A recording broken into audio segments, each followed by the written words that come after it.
Bharat Pakistan cease fire समझौते पर सहारनपुर से कांग्रेस सांसद इमरान मसूद ने प्रतिक्रिया दी है। इमरान ने कहा, सेना ने पराक्रम दिखाने में कमी नहीं रखी, लेकिन अचानक एक तीसरे मुल्क ने कहा कि हमने सीज फायर कर दिया है।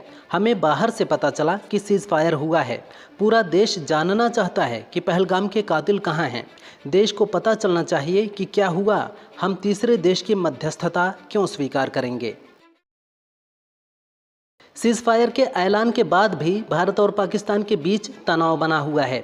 इस बीच army chief general Upendra Dwivedi ने 10 मई की रात हुए सीज फायर वायलेशन को देखते हुए पश्चिमी सीमा के कमांडरों के साथ सुरक्षा का रिव्यू किया। इस दौरान जनरल द्विवेदी ने कमांडरों को वायलेशन की स्थिति में काउंटर एक्शन की पूरी अथॉरिटी दी है।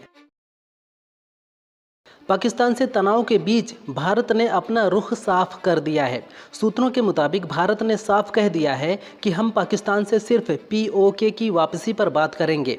पाकिस्तान आतंकियों को सौंपने के लिए तैयार हो तभी बातचीत होगी। हमें किसी मध्यस्थ की ज़रूरत नहीं है। हम नहीं चाहते कि कोई मध्यस्थता करे।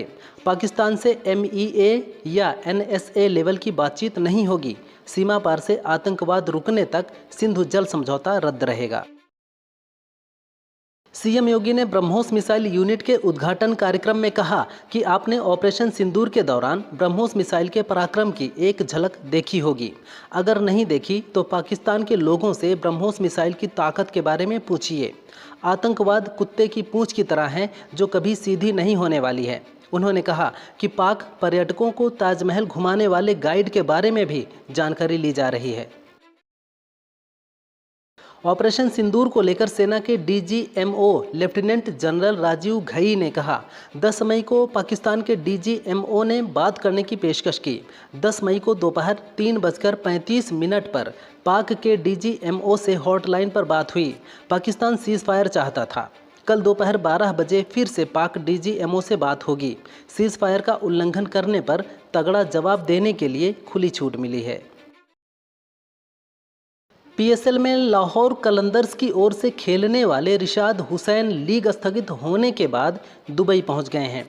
इस दौरान उन्होंने कहा, दुबई आकर बहुत अच्छा महसूस कर रहा हूं।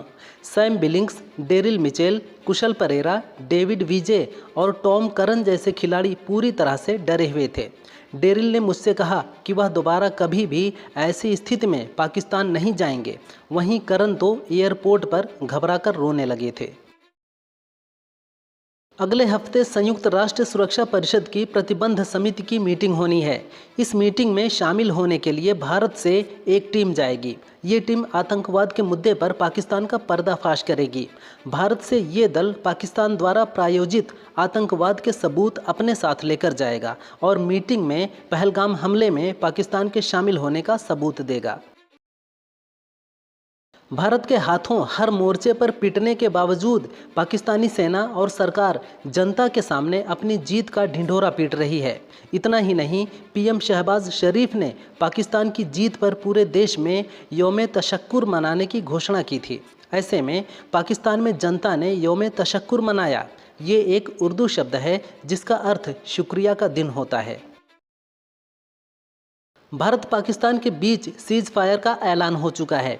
इस बीच पाकिस्तानी सेना के प्रवक्ता अहमद शरीफ चौधरी ने दावा किया है कि भारत ने पहले पाकिस्तान पर हमला किया था। पाकिस्तान ने जो भी हमले किए वे सभी आत्मरक्षा में किए गए थे। भारत मिलिट्री ऑपरेशन चलाना चाहता है तो ये उसकी मर्जी है, लेकिन आगे ये किधर जाएगा ये हमारी मर्जी होगी। पाकिस्तान की जनता और आर्मी अपनी संप्रभुता और रक्षा के लिए तैयार है।